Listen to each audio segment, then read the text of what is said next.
Anong susulat ko kung inakwit siya kung ni-reverse ni Ombudsman Martires yung kaso? Di wala ka tayong i-enforce. Ombudsman Remulla, if you are listening, you work. Stop conducting press conferences almost every day because you will never know what is really happening in the office of the Ombudsman. Tama ba yun? Di ba? Pati hindi lumabas yan sa ating lahat. People of may interest sa taong bayan. Binoto natin ng tao. Tapos, ganon? Tatago mo sa amin yung totohanan? Sasabihin ng tao, kinakatigan ko si Joel Villanueva. Okay? Hindi ko kilala si Joel Villanueva.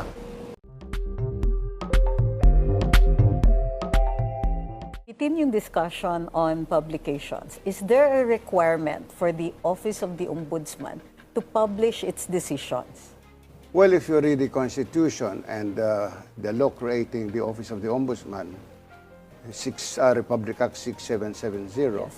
it would appear that while the Ombudsman is required to publish its decisions, this is discretionary on the part of the Ombudsman.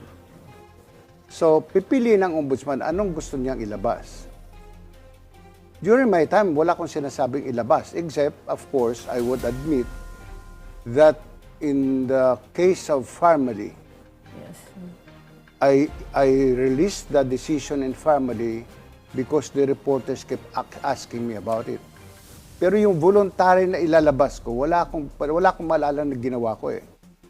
Except as of course, family, may isang kaso na controversial because of the reporters na humihingi sa akin ng copy ng decision. Pero Justice Sammy, di ba, parang transparency promotes public trust because the identity of the ombudsman really is one of accountability. And therefore, the more transparent you are, the more it increases public trust. Because if you temper transparency, nagkakaroon po ng agam-agam. Tulad po nitong just to give you an example of Senator Joel Villanueva, kung pinablish, you inform media na he was cleared na, I think it would not have, di mo mangyayari ito po ngayon na kayo ang sentro ng attention dahil nga, actually, ang nangyari po, I think lang, in my case, there was some sort of a disservice to Joel because where he should have been vindicated, kasi po, na-reverse yung decision, ngayon, nagkakaroon ng suspicion na ano ba nangyari. That's why it was called a secret decision because what really happened there. So, don't you think that as an ombudsman, your paramount obligation, apart from prosecuting, investigating, was to ensure that you are the holder of the public trust.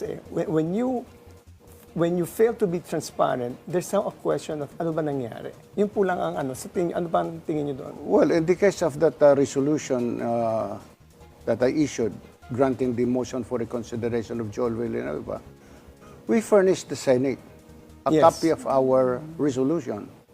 In fact, it was received by the Office of the Senate President, Tito Soto, in September 17 of 2019. So for us, that was sufficient. That was good enough for us to Pero Justice sa amin yung sa Supreme Court, di ba? The Supreme Court has this attitude of informing the general public whenever it's a precedent-setting case because a fundamental decision would change the legal doctrine, mga ganon. Very selective din sila sa paglabas ng mga decisions na ilalabas. No? So, ang nasa tingin ng mga taong bayan, siguro malaking kaso po itong si Joel. Hindi mo siya maliit na tao. Tama sabi niyo sa isang interview, pag araw-araw niyo gawin to, mauubos yung trabaho namin. Pero pag nangyari na isang malaking tao na may decision sa isang malaking tao, whether for acquittal or conviction, siguro naman dapat na okay lang ilabas yan kasi it shows actually it would support the thrust for transparency and accountability, whether it's a conviction or acquittal, because that's the process po nung ano eh. Yan po yung my sense is in due respect, Justice Sammy, parang justice pa rin ang tingin nyo po sa pag-upo sa ombudsman, whereas the perspective is one of transparency, accountability, because you are the guardian of public trust sa atin po. Well, I think an ombudsman should also have that judicial temperament, you know. Correct. It's not because you have this duty to or obligation, which is discretionary on your part, to inform the public of what is happening. Transparency for me means to say that everything that you're doing is transparent. I Sir, mean, anyone could look into what you're doing. however, whether or not you announce the decision, does this affect the legality or the effectivity of the decision of the Ombudsman? No. But I guess, as pointed out by Edwin, you know, in the present context, in our situation today, the publication is being criticized. It's because of but if we view it from the fact that we need this in order, as Edwin said, to restore our people's faith in our system of justice. And I think for us here are lawyers, we have to admit that if we talk about our situation today, nawawala po ang tiwala ng taong bayan sa ating sistema ng hustisya. At yan na nga, that is why I buy the theory that in the present context, maybe not yesterday, not maybe some, but today, we have to publish all decisions if we are to restore in the process the faith of our system, faith of our people in our justice system. Or at the very least, the big cases, i-publish. Kasi alam mo, ikaw sinabi mo, Frank, dito sa studio na to, you said, ang problema sa judicial system natin, walang nakukulong eh. Yeah, well, because that's part But of you're it. referring to walang nakukulong ng mga malalaki, hindi mga maliliit. Well, no. Ang problema ko dyan, Edwin, is when you say yung malalaki, who makes a judgment? Yeah, what is the standard? What is the standard of malaki o maliit? Congressman. That's why my theory is Salary grade. you make it available. Whether or not they're pick it up, that's their own problem. But you make it available because of the erosion. We have to admit, we are all lawyers. It is our duty. It is today, ay wala na po naniniwala sa sistema ng hustisya. And that is why it is the burden of President Marcos and his executive secretary, who is a former Chief Justice, to lead the way in restoring our people's faith in our justice system. Si Sammy, no, this is another, anyway, regarding the SALN po. Itong SALN kasi, nung panahon po namin, kay Pangulong Aquino, we were doing the SALN. Yes. And the President would regularly publish his SALN on a yearly basis. In fact, kami, the cabinet secretaries were, nire-rate nila kung sino pinakamataas ang net worth. Why did you come up with the reasons to, at least the very least, parang the perception was you restricted the release of the SALN, or at least you made restrictions to access pala on the SALN? I was not the first one who made a guideline or a restriction on the access of SALN. The first one who did it is the judiciary, and followed by the House of Representatives. Kami ang pinakahuli. What was the basic requirement? Just get the consent of the filer. Yun din naman ang requirement namin eh. We will give you the SALN of the President, just get the consent of the President.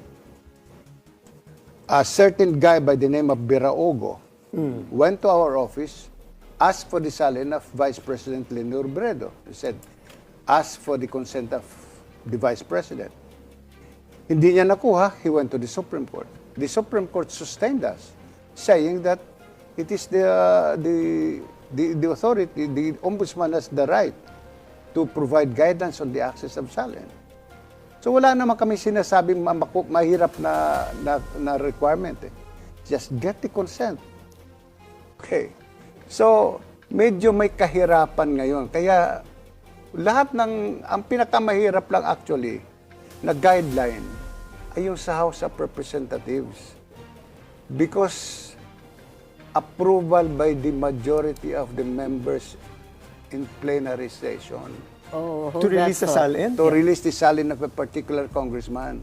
In Nobody the Senate, will release their SALN. in the Nobody Senate, will. it's just also the consent of the senator. You're a senator of the Republic.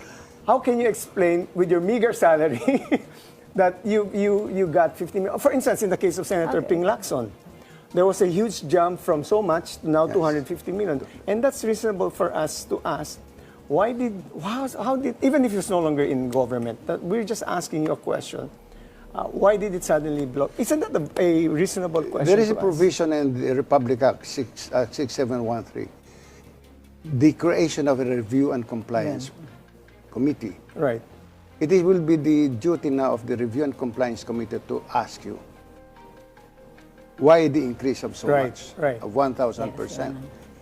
If the review and compliance committee will be satisfied with your explanation, there's no case. Right.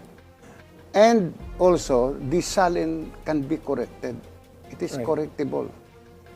So in the case of, we remember the case of Chief Justice Corona, Right. when later on the Supreme Court granted the request of the wife to correct the salin.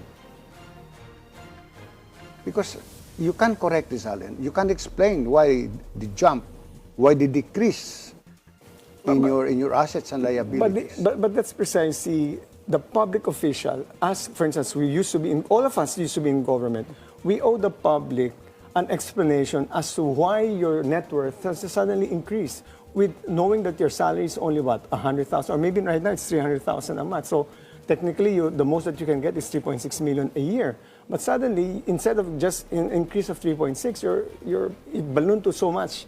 That's a valid question. That again, my thing is, if you reveal, if you're transparent, then you increase public confidence in the entire government system. That's where, and primarily, the Ombudsman was designed under the Constitution to be the watchdog, the guardian of public trust, of corruption in the government. So that's why we don't have to. Don't you think we don't need to follow what the others are doing, but instead, we should encourage every government institution to be more transparent, to restore public confidence. You know why I made the final decision to issue the guidelines? Since my staff were objecting to the issuance of the guidelines, and I was telling them, the salin is weaponized. In 2019, I think June or July of 2019, when I went to the Sandigan Bayan to withdraw the information filed against President Noynoy Aquino, the usurpation of authority, I told my staff, I have now my salin, my exit salin from the Supreme Court, and my entry salin in the Ombudsman. Yes. Okay. When I have my entry salin in the Supreme Court, I have not yet received my 5 years lump sum. In my entry salin in the Ombudsman, the 5-year lump sum I received from the Supreme Court was already reflected. Okay. So I gave my salin to the Inquirer, Philippine Star. 2 days thereafter, Philippine Star comes up with a banner, Ombudsman, richer by X amount in 3 years, in 5 years. Parang nangurakot ako ng 3 milyon isang taon. Sa media po ang tawag nun, nang uurot po sila sa inyo. Ay, in every month, di ba? So, that was the time when my staff and some officers of the Office of the Ombudsman were surprised. Sabi ko, tingnan nyo, sa ginawa pa ng media, you remember Teddy Boy, Locsin. No, Teddy Benigno. Benigno.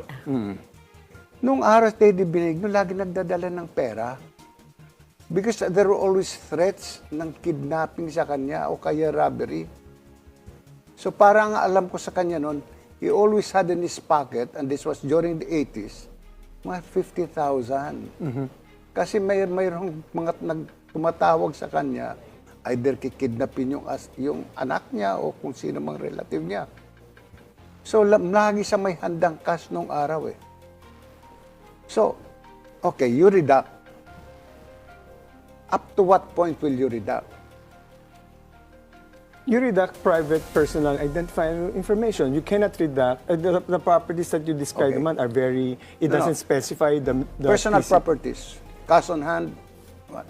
Just an amount. You don't have to specify what bank that you deposited your amount. Okay, just an amount. Just an amount. I go to you, Edwin, can I borrow 10,000 pesos? Tell me, I don't have money. Sabi ko sa'yo, pare, kailangan ko lang ng pera talaga at may sakit yung aking anak. Wala kang pera nang wala kang pera. Bigla ko nakita sa line mo. Mayroon ka palang 1 milyon sa bangko. Yung gagawin ko, pupuntahan kita eh. Anak ka ng tatay mo, Edwin, eh. May 1 milyon ka pala. Diba? Ano pa yan? E paano kung pinatay ka? Dahil hindi ka nagpautang. Eh may pera ka naman pala. Yun ang danger eh. Kaya para sa akin, ilabas mo na lang, i-redact mo, labas mo yung net worth. At least yung net worth, kabuuan na yun eh. Hindi alam kung alin dong property mo malaki, ang malaka. Senator Drilon, what are your suggestions? How can we improve the system? Let's say in the Office of the Ombudsman. For instance, delays. One of the main issues we have are perceived delays. I'm not saying they're actual delays, but the public has a different standard for what constitutes delays. You can have 101 remedies, but what is important, and immediately, you know, our Supreme Court, our justices, should be more proactive. Alam mo, ang attitude ng juez, maghihintay yan doon sa mga parties to come up with their positions and then act. You know, in this day and age, maybe they should look at seriously the correctness of this or the propriety of this. You know, to me, you can interfere as long as you don't talk about the merits. Pagbabagal-bagal dyan ang quest, tawagan mo. At nangyayari naman yan eh. You call them. In other words, what I'm saying is, there must be a change in attitude on the part of the judiciary. You talk about delays, you talk about the prosecution, have a firm hand. Alam mo, ang bureaucracia natin, ilang milyon? 2, 3 milyong tao? Aba, pag yung karamihan dyan, naghihintay ng retirement eh. Baka naman, pag gumawa sila ng sariling measure, baka masampahan sila ng kaso sa ombudsman, hindi sila makapag-retire. And therefore, the tendency is to be sigurista. Now, that is why I am saying that those in a position of authority, position of supervision, should take a more active hand. I repeat, maybe our justices should rethink and review their attitude towards administering the courts na hindi dapat pakialaman. Hindi ako naniniwala doon. The executive secretary is a former chief justice. He knows what the hell is happening down there. Why can he not be more active and just bang the heads of those people who are delaying cases? The lawyers, we lawyers, the saddest part is when the lawyer thinks that delay is a defense, as a strategy, and therefore he will employ everything. But that is not a situation which cannot be remedied. Where there is a proactive supervisor of the judiciary and justice system, call the judge, huy, yung abogadong yan, huwag mong pabayaan na, lulok what he's doing. So, in general, I cannot answer your question on what should be done. Its system is as good as those you appoint. I added two branches in the Sandigan and changed some of the rules. Ganun pa rin eh. Huh? There used to be 3, I made it 5. There used to be the procedure was when there are 2 of the 3 who decides, you bring it to the division of 5. So nagalit pa sa akin because I changed all the rules by law. But it's still the same. So sa akin, it's the attitude, it's the malasakit, it's the concern that our justice system is not working. And here, I put it squarely on the doors of the Supreme Court and the Office of the Executive Secretary.